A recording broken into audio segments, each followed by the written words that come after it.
Muito bem-vindos ao seminário Derrubando Mitos sobre Câncer, uma referência hoje ao Dia Mundial do Câncer, celebrado em todo o mundo, e principalmente esse evento está associado à campanha Derrubando Mitos da UICC, União Internacional de Controle do Câncer. Então, nós estamos aliados ao ICC e também a outras instituições da América Latina. Esse evento é uma iniciativa da FEMAMA, que é a Federação Brasileira de Instituições Filantrópicas de Apoio à Saúde da Mama, com o apoio da ULACAN, União Latino-Americana de Combate ao Câncer da Mulher, e do Hospital Pérola Baiton, que gentilmente nos cedeu o espaço. Esse evento está sendo transmitido ao vivo pela internet, através do site FEMAMA, inclusive para os nossos amigos de toda a América Latina.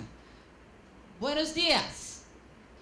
Todos os internautas e pessoas aqui presentes podem fazer perguntas que eu e meus colegas teremos prazer em responder após o término das apresentações. E quem está aqui pode preencher o cartão de perguntas que foi distribuído, e quem está online, na caixa de texto que está logo abaixo do vídeo. Importante, os comentários do chat não são direcionados aos especialistas e eles vão passar pela nossa comissão ali atrás, que está a postos. Eu sou a doutora Mayra Calef, médica mastologista, sou a chefe da MAMA, do Hospital Moinhos de Vento, e presidente voluntária da FEMAMA e do IMAMA há 20 anos. Apresento e agradeço os meus colegas que estão aqui presentes, e quando o Dr. Gebrim, que é o médico mastologista diretor desse hospital, chegar, a gente fala com ele um pouquinho. Aqui está o Dr. Ricardo Caponeiro, médico oncologista do Hospital Albert Einstein, em São Paulo, e presidente voluntário do Conselho Técnico Científico da FEMAMA. Por gentileza, Dr. Ricardo. Dr. José Getúlio Segala, médico oncologista do Hospital Amaral Carvalho, de Jaú, e integrante também do nosso Conselho Técnico Científico da FEMAMA. Queria chamar, não cumprimentei pessoalmente ainda, o Dr. Gabriel Faria Oliveira, defensor público federal, que mais uma vez vem prestigiar e iluminar as nossas mentes com todo o seu conhecimento. Obrigada. Eu queria também chamar a nossa convidada, Maria Beatriz Knepp, que é gerente da Divisão de Detecção Precoce e Apoio à Organização da Rede do INCA, Instituto Nacional do Câncer. Seja bem-vinda. Vem do Rio de Janeiro só para prestigiar esse evento. E quando o Dr. Gebrim chegar, ele também vem se juntar a nós. Então, faço agora, rapidamente, a apresentação da campanha Derrubando Mitos, idealizada pela UBCC, que é a instituição da qual a FEMAMA é membro e é a maior organização de grupos de voluntários da União Internacional contra o Câncer. Vou pedir para a Aninha ir passando para mim. O câncer é um grande problema mundial, e ele vem tomando uma proporção não só como devastadora nas famílias, onde tem pacientes por câncer, mas também no nossos negócios, na economia, sendo que os números divulgados pela Globocan em 2013, agora em dezembro de 2013, baseado na pesquisa de 2012, são 14 milhões de novos casos de câncer, 8 milhões de mortes relacionadas ao câncer em todo o mundo. Ainda estamos com uma taxa de mortalidade muito alta, e isso é muito preocupante. Os diagnósticos mais comuns de cânceres foram pulmão, mama e colo retal. E as causas mais comuns de morte por câncer: pulmão, fígado e estômago. O aumento de 19 milhões de novos casos está previsto até 2025. Então, nós temos aí uma projeção assustadora devido ao crescimento e envelhecimento da população global. A maior incidência vai ocorrer nas regiões menos desenvolvidas. Mais da metade dos novos casos, 56,8% dos novos casos vão estar nessas regiões, e 65% das mortes também vão estar nessas regiões. E nós estamos nesse time de regiões aí, que são os países de baixa e média taxa bruta, income, produto interno bruto. O aumento dos cânceres nos países em desenvolvimento se deve às rápidas mudanças sociais e econômicas, ao estilo de vida mais industrializado e fatores de riscos reprodutivos, nutricionais e hormonais. Então, quando as pessoas perguntam assim, mas por que tem tanto câncer aumentando? Por que? São vários fatores, não são devido a um problema ou outro. A gente entende isso estudando as populações. Próximos. Sobre a incidência, a gente vê que a incidência mais elevada, as incidências, assim, vamos dizer assim, o aumento das taxas está nas regiões mais desenvolvidas, mas a mortalidade aí é menor. Então, é uma coisa desproporcional. Eles conseguem, nos países mais desenvolvidos, controlar mais a mortalidade do que nos países menos desenvolvidos. Os motivos: a falta de detecção precoce, o acesso a instalações de tratamento e tratamentos adequados. Isso a gente vem falando nos últimos anos dentro da FEMAMA e dentro das ONGs associadas. Falando nisso, eu queria cumprimentar pessoalmente as nossas associadas, as voluntárias todas que vieram aqui, de novo, prestar mais esse ato de carinho com a sua presença, mas principalmente se tornar um pouco mais sábia ainda do que já são, para que a gente possa passar esses mitos, desmistificar esses mitos. Na Europa, por exemplo, eu vou dar um exemplo, na Europa Ocidental, mais de 90 casos por 100 mil. Na África Oriental, mais de 30 casos por 100 mil. A gente vê que muda, e aqui no Brasil é impressionante que muda de estado para estado, né? A incidência no estado de onde eu venho, no Rio Grande do Sul, a gente tem uma incidência em câncer de mama de 125 casos por 100 mil mulheres, enquanto que a média nacional é 50, e em alguns lugares até temos com 30 casos por 100 mil mulheres. E as taxas de mortalidade por câncer de mama nessas regiões são quase idênticas, 15 por 100 mil habitantes. Então, mesmo tendo bem menos cânceres na África do Sul, câncer de mama no caso, 30 por 100 mil, a taxa de mortalidade é igual, e não é porque a doença é mais agressiva, e sim pelo que o diagnóstico é mais tardio e a gente tem uma sobrevida menor. Próximo. Bom, falando sobre, especificamente, na campanha do Dia Mundial do Câncer, essa é uma iniciativa do ICC que procura evitar milhões de mortes a cada ano, aumentando a conscientização e a educação da doença, fazendo pressão sobre os governos e indivíduos para que eles se mobilizem pelo controle do câncer. E, principalmente, eu acho que o Dia Mundial do Câncer é o dia de dar voz a esse número enorme, hoje em dia, de defensores da causa na comunidade, que precisam estar aliados em uma só voz, em uma só mensagem, para que a gente consiga progredir nessa caminhada. O Dia Mundial do Câncer é celebrado dia 4 de fevereiro, e a FEMAMA, como eu já disse, ela é board member 22, já está aprovada para ser board member para o próximo biênio. Eu sou a pessoa, existem 15 board members no mundo, e a FEMAMA foi escolhida como um deles, e o Dr. Santini também é meu colega lá no ICC.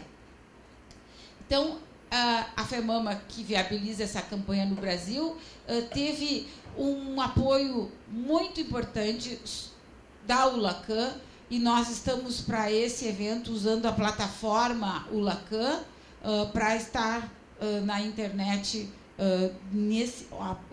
fazendo essa cobertura que nós estamos nos propondo hoje. Próximo.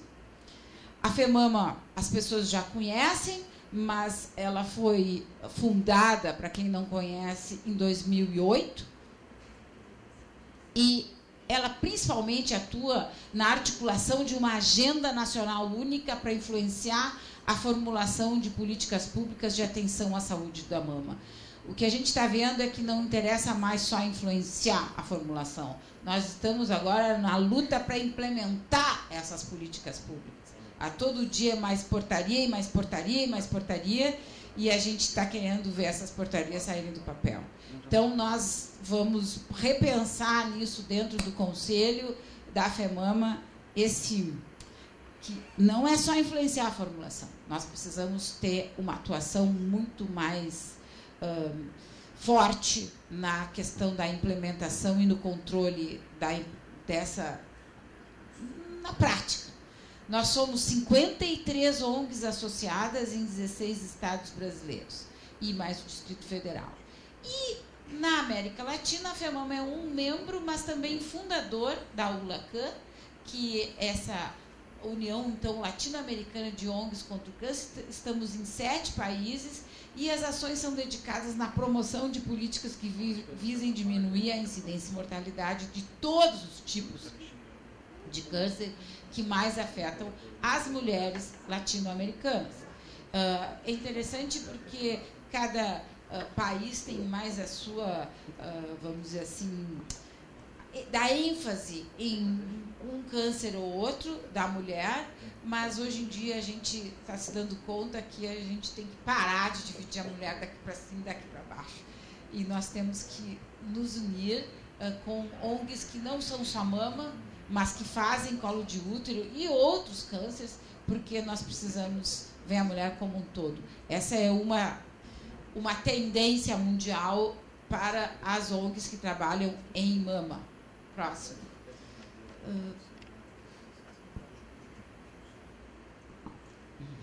É difícil. Como última mensagem, nós gostaríamos de que ficasse na memória de vocês esse gráfico, porque às vezes a gente precisa, em um minuto que está no elevador, falar com algum político, falar com alguém que tem o poder da caneta, e a gente precisa ter bem claro o que a gente precisa dizer. Então, vocês vejam assim, de 14 milhões, nós vamos em 2025 estar em 19 milhões. De 8 milhões de mortes, nós vamos passar para 11 milhões e 400 mil mortes. E, principalmente, o que mais chama atenção é nessa questão do peso do câncer nessas regiões que são low and middle income countries, né, que é um termo que está muito falado hoje no mundo inteiro, LMCI, que é Low and Middle Income Countries. Então, nós vamos ter, desses 8 milhões e 200 mortes em 2012, 65% ocorrem nesses países.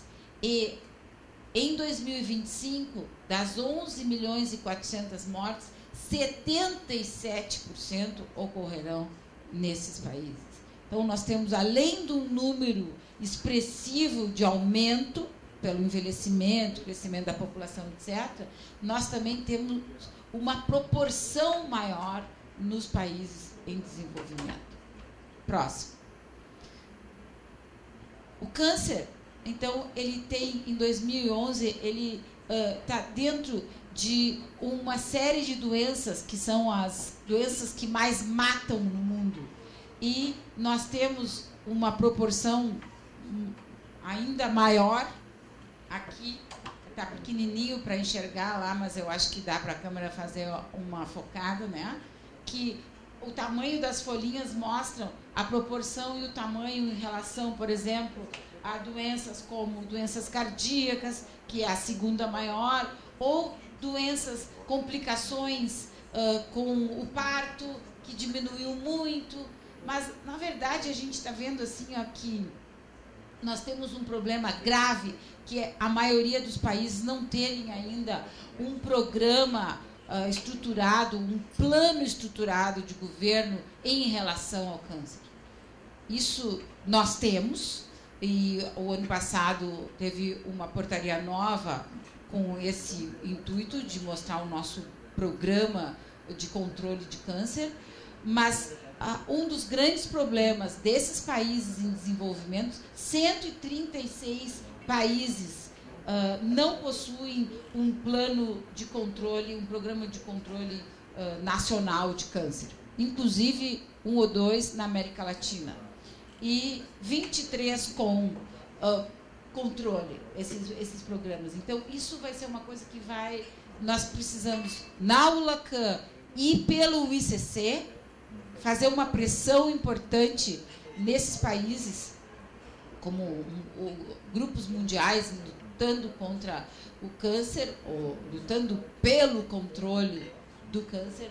A gente precisa se mobilizar e fazer com que todos os países tenham os seus programas. Próximo. Derrubando os mitos, então, é um dos seminários da proposta de início da campanha esse ano. Adaptamos todo esse material para português. Nós já recebemos algumas, vamos dizer, sugestões, que quando está escrito aqui, tanto pelo doutor Caponeiro, como quem foi que sugeriu também uma mudança? Como é que é o nome? Soila. A Soila apontou assim, que está escrito: o mito, não é necessário falar no câncer. E daí diz verdade. Mas, na verdade, não é dizer que aquele mito é verdade, porque ele é um mito. Então, quando diz ponto do mito, mas pode ter aí alguma dúvida. Então, a gente quer deixar reforçado que talvez a tradução a gente tenha que fazer maior ênfase. Dizer, mas a verdade, alguma coisa assim. Adaptação de uma divulgação nas redes sociais e a página exclusiva da campanha no site FEMAMA. E todo esse material vai estar disponível a partir da semana que vem no site FEMAMA e no site ULACAN. Próximo. O Dia Mundial do Câncer, então, vai estar tratando, a campanha são 4 mitos, e esses são os diagramas que foram, junto com a campanha, estão sendo lançados. Bom dia, doutor Gilberto. Assim que eu acabar essa aqui, eu vou lhe dar os seus minutos que eu não dei. Próximo. O mito número 1 é dizer que nós não precisamos falar sobre o câncer. O mito 2, não há sinais ou sintomas do câncer. O mito 3, não há nada que eu possa fazer sobre o câncer. E o mito 4, não tenho direito a receber tratamento efetivo para o câncer. Próximo. Para cada mito, existem muitas verdades.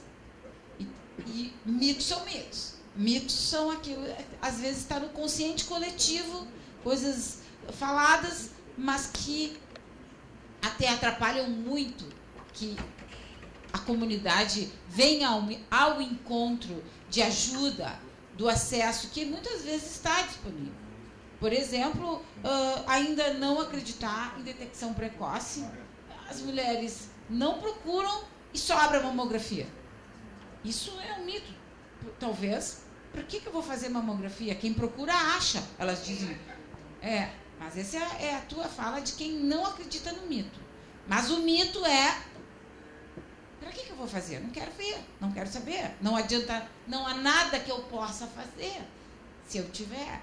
Então, esses mitos atrapalham muito toda, vamos dizer assim, até a paciente se mobilizar. Então, isso está tudo traduzido e já está o material, tudo está na página da FEMAMA. Próximo. Eu gostaria que vocês participassem, estou convidando a todos para participar da campanha pelo site, próximo, pelas redes sociais Nós estamos com tudo ali agilizado. Essa transmissão ao vivo no site da FEMAMA e da ULACAN, hoje. E existem vários pontos, exatamente durante o dia 4 de fevereiro, no mundo, fazendo mais ou menos o que nós estamos fazendo aqui. Então, eu acho que essa é a importância da nossa aliança internacional com o ICC e na América Latina com o LACAN. E hoje nós temos o privilégio de estar fazendo esse evento aqui no Hospital Pérola Bardo. Eu gostaria de convidar o Dr. Gebrim para dar as boas-vindas, mas nós é que temos que lhe agradecer por ter assumido com a gente esse compromisso de tocar esse evento. Muito obrigado. Eu que peço desculpas de ter atrasado uma reunião, mas é um grande prazer que nós recebemos os colegas aqui presentes.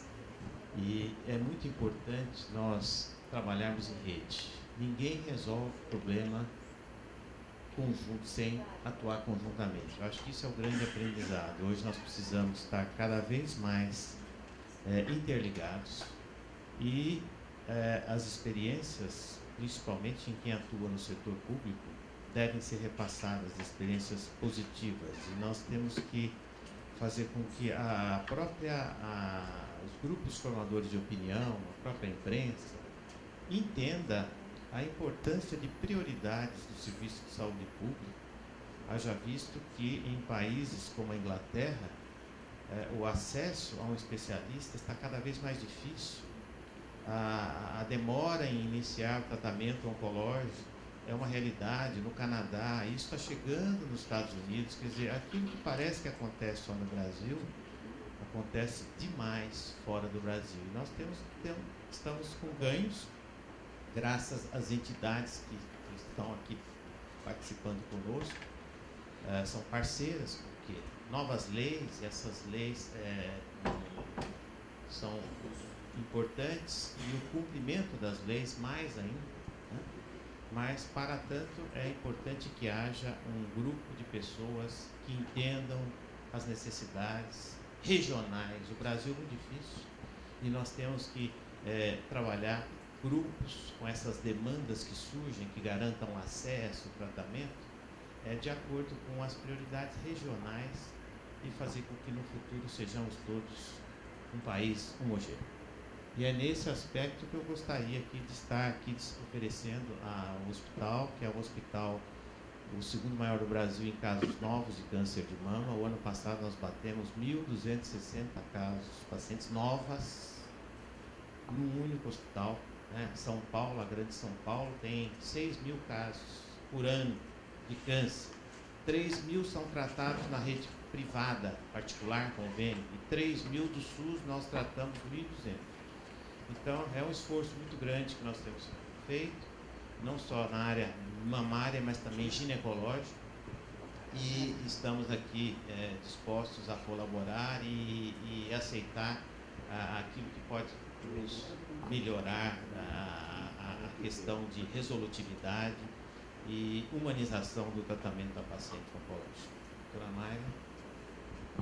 Obrigada, doutor Gebrim. Esse aqui é um hospital de referência mundial pelas publicações que o Dr. Gebrim tem na literatura internacional. Quem tiver interesse, eu acho que vai conhecer um pouquinho melhor sobre o perfil e sobre como se trata câncer de mama num lugar onde tem alguém comprometido, como é o caso do Dr. Gebrim.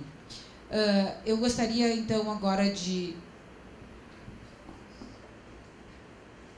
chamar o nosso primeiro convidado, que é o Dr. Ricardo Caponeiro.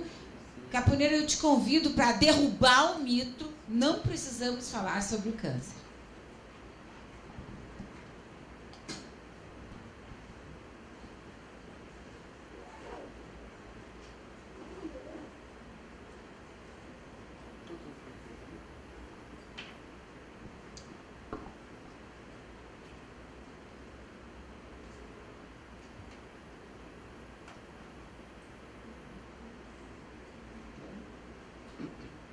Bom, Vocês viram que eu fiquei 10 segundos sem falar nada. Né? Em 10 segundos, a minha falta de informação já causou muitos inconvenientes e muito desconforto. Né? Vocês viram o que faz a falta de informação. Né? A gente abre hoje com internet, Facebook, Twitter, a gente abre informação a cada segundo. Né? Então, ficar sem informação deixa todo mundo incomodado. Né? Então, o mínimo de informação a gente precisa hoje para sobreviver. Né? Tanto quanto respirar, a gente está recebendo informações bombardeadas. Diz que a pessoa mais sábia nos próximos 10 anos é aquela que se conseguir se focar em alguma coisa. Né? Porque o problema está sendo conseguir foco no meio de um mar de tantas informações. Né? Mas não tem dúvida que não basta o dado. Né? Esse dado que a gente recebe de Maia mostrou para vocês um monte de número, mas esses números todos não interessam nada se a gente não compreender esse número. Porque a informação bruta e pura não leva a nada. Aí precisa da compreensão, para essa compreensão levar conhecimento, né? E esse conhecimento é poder. Né? Quem sabe o que está acontecendo, quem sabe das coisas, tem poder. Né? Não é à toa que o presidente Obama sabe o que está acontecendo no mundo inteiro. Né? E agora veio à tona. Né? E ele falou que ele não vai pedir desculpas por isso, né? Porque ele tem todo o direito, olha, porque o fato da inteligência dele ser mais eficiente do que a dos outros. Né? Isso é estratégico, isso dá poder. Né? Tanto poder que uma adolescente americana encontrou com ele e falou assim, não gosto do senhor. Meu pai falou que o senhor espiona todo mundo. Ele falou, tá bom, mas para começar de conversa ele não é seu pai. Né? Então, informação é muito importante a nível individual. Né? O fato de você falar não quer dizer que não exista. Né? A gente tem esse problema aqui em São Paulo, agora a gente já vê as estatísticas da violência. Né? O governador Alckmin já falou até que pior do que a violência é a sensação de insegurança. Né? Ou seja, o que esses dados da violência que estão acontecendo transmitem para a população. Né? A sensação de insegurança é muito maior do que a violência é. Né? Então você vê o poder que a informação tem. Né? Então, a nível individual, né, se a coisa não existe, como é que você vai falar? Como é que você fala com aborto com uma mulher, como fala que estupro com uma mulher, que é o hospital de referência para atender mulheres estupradas? Como é que você fala se isso não existe? Né? Então, isso só pode discutir aquilo que existe, né? Por isso precisa de informação. Então, para isso precisa ter mais abertura para conversar. Não pode ser aquela doença, né? Aquela coisa ruim que de vez em quando dá na gente. Né? Então, precisa ter a abertura para conversar, aliviando o medo, tristeza, raiva, ansiedade. As pessoas têm que saber que é uma doença que acontece e têm que saber que tem solução para isso. Né? Ou seja, as pessoas continuam, a vida continua depois de uma doença como essa, e você só pode ver o futuro se você souber o processo que vai acontecer e conhecer todas as etapas desse processo. Né? E a vida continua. Essa menina já tem 2 filhos depois de ter sido rápido no sarcoma e agora está lutando contra o câncer de mama. Né? Então, ou seja, isso faz parte da rotina do dia a dia. E ela falou, já estou preparada para o próximo. Ela foi fazer quimioterapia pela 3ª vez. Ela já tinha feito do tumor primário do sarcoma, tinha feito pela recidiva. E agora está fazendo neoadjuvância do câncer de mama. Ela deitou na cama, a enfermeira foi conversar com ela e falou, não, já tenho prática disso. Né? Ou seja, aprende a lidar com isso, né? Faz parte da sua vida. Né? Câncer de próstata, segundo o levantamento da própria SBU, né, o evento aqui não é só de mama, mas do Dia Nacional contra o Câncer, né, 44% nunca foram neurologista, né, e 1/6 desses pacientes terá a doença. Né, e nunca foi neurologista, ele acha que é coisa que acontece com os outros. Né, então a gente precisa mostrar que está mais próximo deles. Né. Na comunidade também a gente precisa falar sobre câncer para ter menos estigma, ruptura do preconceito, sensibilização e mobilização social. Né? As pessoas se mobilizam contra a violência. Tem passeata, tem um monte de coisas feitas contra a violência. Precisa se mobilizar com coisas de saúde também, que são importantes. Né? Tanto que a Angelina Jolie mobilizou o mundo inteiro, né? Quando ela resolveu fazer a adenomastectomia. Né? Começou até mais do que precisava. Até gente que não tinha risco familiar nenhum já queria fazer a adenomastectomia. Se a Angelina Jolie fez, deve ser bom. Né? Mas o bom da Angelina Jolie é que ela teve a coragem de tornar pública uma situação que era absolutamente particular dela. Ela podia ter feito tudo isso em segredo, né, em qualquer parte do mundo. Não, mas ela fez questão de revelar. E ela fez tudo bonitinho. Né? Ela conversou com o Brad Pitt sobre a decisão dela, ela fez o teste genético, ela esperou a idade certa para fazer a cirurgia, ela fez tudo programado bonitinho. Ou seja, um exemplo de como as coisas podem ser feitas corretamente para quem de fato precisa disso. Né? Então, assim, ela se expôs a isso, né? Mas se conscientizou um monte de mulheres da importância até da cirurgia profilática. Né? Só que a informação que ela deu foi muito poderosa para muitas mulheres que não tinham coragem de fazer e talvez precisasse fazer, tomaram a decisão de fazer também o mesmo procedimento. Né? Precisa ser clara a mensagem. Esse foi um ato de parabéns para a Sociedade Brasileira de Urologia. Fui fazer no Nordeste a campanha assim, era lave o pinto. Né? Não tem nada de, não, lave o órgão genital masculino, né? Lave o pipi, né? Tem que ser simples, claro e direto, né? Teve algumas coisas que funcionaram, mas não deram certo. Uma cidade do Nordeste, o Nordeste é o que mais tem câncer de pênis, né? Por falta de higiene. Eles davam, junto com a campanha, eles davam um sabonete para os homens, davam um folheto e um sabonete, né? E numa das cidades, quando eles voltaram uma semana depois, falaram assim, e aí, melhorou? Falaram, não. Como não melhorou? Não, o senhor deu o papel, ensinou a fazer, deu o sabonete, mas não tem água. Então, às vezes faltam mais coisas do que informação, né? Então a gente tem um Brasil muito heterogêneo e às vezes faltam mais coisas do que informação também para a gente resolver as coisas, né?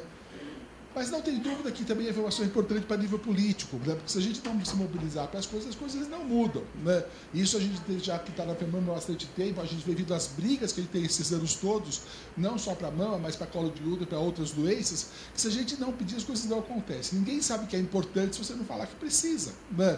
A gente não compra detergente em casa porque você empregado não fala que acabou. Né? Então, se ela não tiver informação que acabou e que detergente é importante, a gente não compra. Né? Então, precisa mobilizar o governo para a destinação adequada de recursos para campanhas de saúde e prevenção, senão o governo vai gastar a transposição do São Francisco, na usina de Belo Monte, estádio para a Copa, né? Ou seja, porque já que está sobrando dinheiro, dá até para dar para Cuba, né? Fizeram um porto em Cuba. Né? Então, o Brasil financiou um porto em Cuba. Então, assim, não que isso não seja importante, mas talvez em questões estratégicas, talvez tenha outras prioridades. Né? Mas se você não falar que tem outras prioridades, o dinheiro vai fazer para fazer porto em Cuba. Né? Então é assim que a gente vai no Brasil. Dá para mudar o cenário? Dá. Esse aqui é um dado americano, não é brasileiro. Né? Mas são os esforços dos Estados Unidos para reduzir a mortalidade por câncer nos Estados Unidos. Eles veem que tanto em homens quanto em mulheres, eles já conseguiram nos últimos 10 anos evitar mais de 1 milhão de mortes por câncer. Né? Com rastreamento, diagnóstico precoce e tratamento adequado. Então dá para mudar. O que está em vermelho era a projeção da mortalidade do que ia acontecer e o azul a curva real. Então aquela deflação na curva nos casos que foram evitados de mortes por câncer. Né? E nos Estados Unidos, doença cardiovascular também, com controle do colesterol, redução da obesidade, cirurgia profilática, angioplastia, com toda a intervenção, a doença cardíaca matou cada vez menos. A queda foi muito mais acentuada do que o câncer. É mais fácil resolver o problema. Né? Você vê em pacientes de 65 anos de idade ou mais, o coração ainda mata mais que câncer, mas em pacientes com menos de 65 anos de idade, câncer já mata mais que coração nos Estados Unidos. Aqui no Brasil, doença coronariana ainda mata mais do que câncer, mas nos Estados Unidos isso já mudou. Nos Estados Unidos, câncer já é a principal causa de morte a menos de 65 anos de idade. Né? Isso tende a acontecer aqui também. A gente também está levando mais a sério o controle do colesterol, hipertensão, fazendo mais angioplastia. Né? Então, se a gente conseguir resolver a mortalidade cardíaca, cada vez mais a gente vai morrer de câncer. Por isso que o cenário é tão ruim para 2025. Né? Porque não só a expectativa de vida aumenta, mas a gente vai resolvendo outras doenças e vai sobrando aquelas mais difíceis de resolver. Né? Então, a gente vai passar para um cenário parecido com esse. Nos Estados Unidos, já 26% das mortes são por câncer, enquanto 9% são por doença cardíaca, nos 65 anos de idade.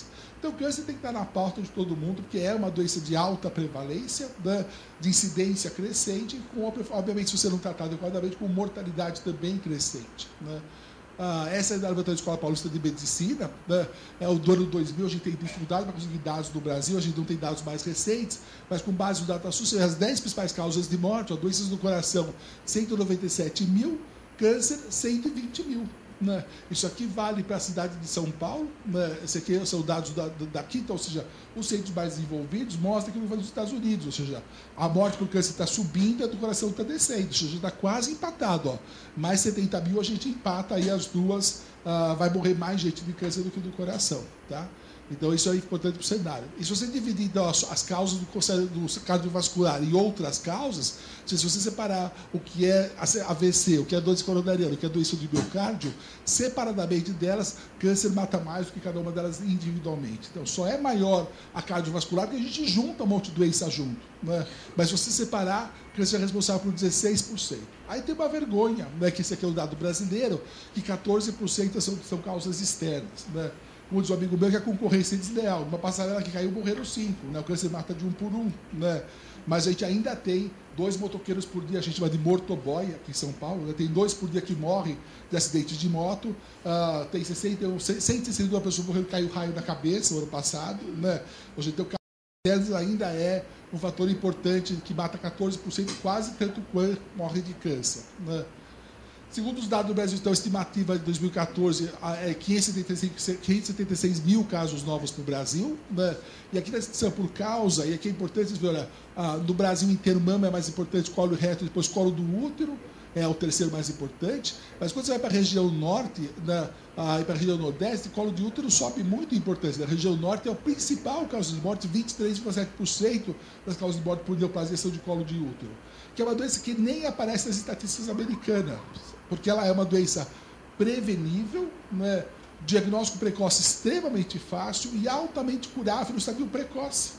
A chance de cura por carcinoma in situ, por carcinoma estadio clínico 1, é acima de 98%. Né? Então, isso aqui a gente está falando de mortalidade, de mortalidade por câncer de útero, é extremamente rara suscitada adequadamente. E a incidência é a mesma coisa que você pode tratar lesões pré-neoplásicas. Né? Então, isso era uma vergonha para o Brasil mostrar esses dados de incidência de câncer de colo de útero. Né? E desde 2006, 2007, já está aprovada pela Anvisa do Brasil 2 vacinas para tratar câncer, para prevenção do HPV, né, de câncer de colo de útero. Desde essa época, a gente vem brigando no Ministério para o Ministério aprovar vacina, aprovar vacina, aprovar vacina. Então, a gente deu quase 8 anos, né, para conseguir que isso entrasse no programa de imunização. Né. Já tinha medidas isoladas, a Araraquara já tinha, a prefeitura de Araraquara se comprometido a vacinar independente do governo, ou seja, sempre tem alguém que tem cabeça mais aberta, que toca as coisas da frente dos outros, né? Mas o importante é que deu certo em Araraquara, agora é uma campanha nacional. O ministro Alexandre Padilha, antes de sair do cargo dele a semana passada, fez essa declaração para a imprensa. A vacina vai estar disponível em 36 mil postos a partir do dia 10 de março pelo SUS. Né? E pretende vacinar, o objetivo deles é 80% dos 5,2 milhões de meninas de 9 a 13. Eles vão começar vacinando de 11 a 13 anos, para esse ano, e o ano que vem de 9 a 11. Né? Então, você fala assim, vai conseguir cumprir os 80%? Vai ter vacina para todo mundo. Né? A verba empenhada nesse programa é a mesma quantia de que todo o programa de imunização do Brasil, Passarampo, Catapora, Cachumba, Batif, DPT, toda a vacinação infantil, tudo que se gasta dinheiro em vacina, inclusive vacina para pneumonia em idosos, é o mesmo montante que vai ser usado para fazer a vacina para HPV. Então, é bastante dinheiro. Né? Você fala assim, vai cumprir os 80% da meta? Aí é o nosso problema. Né? Que agora é igual a história da mamografia. Agora a gente tem mamografia, mas os pacientes não fazem. E o problema é, quem vai fazer? Né? Isso já é recomendado no Ministério Mundial de Saúde. Países como Suíça, Escócia, Noruega e os próprios Estados Unidos vacinam as crianças para HPV, né? E passaram por questões assim, de religião, né? Achar que isso estimula a promiscuidade, porque você vacinar uma menina de 9 anos de idade, não, mas minha filha nem namora, minha filha não vai namorar. Né? Imagina que minha filha de 9 anos vai namorar alguém. Então, assim, é difícil conscientizar as pessoas da importância da vacinação, né? Tem muito preconceito de achar que isso significa promiscuidade.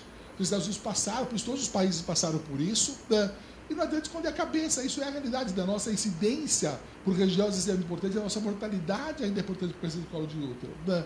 E para desserviço, já estava no jornal essa semana que o pessoal do Programa da Saúde da Família acha que a vacina não é segura, que não tem comprovação de segurança. Né? Então já tem médicos falando contra a vacina. Aí, assim, um cara desse convence a população, você não vai chegar nunca nos 80%. O que vai acontecer? Vai sobrar a vacina. Né? Então, a Suíça vacina, os Estados Unidos vacinam, a Escócia, a Noruega vacinam, a Organização dos recomenda, mas vem alguém aqui e fala assim, não, olha, tem os casos de paralisia, que foram adequadamente investigados e foram ditos que foi por acaso que aconteceram. Não foi estabelecida relação com a vacina. Ninguém no mundo proibiu a vacina. Né? E aqui tem gente que já está contra vacinar as crianças. Então, se a gente não conseguir vacinar 80%, não adianta nada, não reduz a mortalidade. É igual a mamografia, a gente precisa conseguir 70% de cobertura mamográfica. Aí a gente está com 40% só de cobertura. Antes a gente sabia que a gente não tinha mamógrafo, agora tem mamógrafo e a gente não consegue fazer o rastreamento adequado. Então aí a gente tem a nossa importância de disseminar a informação e brigar para conseguir as coisas. Primeiro a gente briga para ter recurso, demorou 8 anos para ter recurso. Agora tem recurso e tem pessoal do contra que acha que não é para usar o recurso, porque não há. Isso aconteceu com a vacinação dos idosos também, né? Sabe que o ano passado, no inverno, quando começaram a vacinar os idosos, sobrou vacina, que alguém espalhou que a vacina causava pneumonia. Né? E aí puseram na internet, um monte de velhinho deixou de ser vacinado por causa disso, porque ficou com medo de tomar vacina. Né? Então, assim, até a informação que os olhos não veem, aqui não vale. A gente tem que contar para todo mundo que isso é importante. Né? Claro que a gente tem dificuldade, né? Assim, ainda falta muita coisa, o Dr. bem sabe muito disso, o Dr. bem conseguiu resolver muita coisa aqui, mas a gente até tem empecilhos aqui para conseguir, desses 1.200 casos, conseguir quimioterapia neoadjuvante para todo mundo, quimioterapia adjuvante para todo mundo, porque conseguir a cirurgia é uma coisa mais ágil e mais rápida, mas conseguir o tratamento complementar de fazer radioterapia para essas 1.200 casos, que a grande parte precisa de rádio, ou conseguir fazer quimioterapia para essas pacientes é uma coisa muito mais difícil, né? Então, a gente consegue fazer 1.200 cirurgias por ano no Brasil, aqui no Pérola Abaixo, mas não consegue fazer 1.200 quimioterapias para essas pacientes, né? Então, ainda falta. A informação pode salvar a vida. Eu falei para vocês, informação é poder, né? Então, a gente precisa brigar com esses dados, precisa brigar contra o preconceito, desmistificar o mito que não pode falar, né? Porque o que acontece, o pessoal de vacinar acaba com HPV. Fala, não, minha filha vai ter HPV. Minha filha vai ter um namorado só, vai casar virgem aos 23 anos de idade, não vai ter nenhum amante na vida dela, e por isso ela não é do grupo de risco, né? E o namorado também não vai ter, né? O namorado vai casar com ela só, Isso é interessante, porque dessa história, eu sou um amigo de um médico suíço que nasceu aqui no Brasil, o Dr. Matti Apro, né? O Dr. Matti Apro é um médico que é um oncologista da Suíça, famoso no mundo inteiro. Ele tem 2 filhas adolescentes, né? Quando aprovaram a vacina, ele vacinou as 2 filhas. Aí eu falei para ele, Matti, onde é que 2 filhas de classe alta, filha de médico da Suíça, é grupo de risco? Né? Ele falou, sei lá, tem os italianos mochileiros que vão passar fim de semana por aqui, por sim, por não, melhor vacinar, né? Então, assim, isso é interessante, porque assim, a gente às vezes tem pacientes que chegam no consultório que são de classe média alta, a filha foi vacinada para HPV. Mas a empregada que tem uma filha que é da classe pobre, que é a classe de risco, essa não tem dinheiro para vacinar, essa não foi vacinada, né? Então a gente precisa dar vacina para de fato quem precisa, aí precisa conscientizar as pessoas que isso é importante, né? Essa vacina. E hoje tem de mais um dado, né? A vacina, por enquanto, vai ser dada para meninas de 9 a 11 anos de idade, 9 a 13 anos de idade, mas hoje sabe que uma parte dos cânceres de orofaringe também são decorrentes do HPV, né? A gente não sabe ainda se a vacina também pode prevenir esses casos. Mas talvez vacinar os meninos para HPV também possa prevenir câncer de orofaringe uma quantidade importante de casos, né? Então talvez a vacina tenha mais poder do que a gente imagina até hoje, né? Mas para isso precisa de informação, e as informações não podem ser palhaçada. Você queria, a Maria falou, não pode ser só portaria no papel, né? Essas informações têm que ser reais e têm que ser colocadas para todo mundo saber, tá? Bom, acabou o meu tempo, era o que eu falo depois, à disposição para responder a pergunta. Obrigado.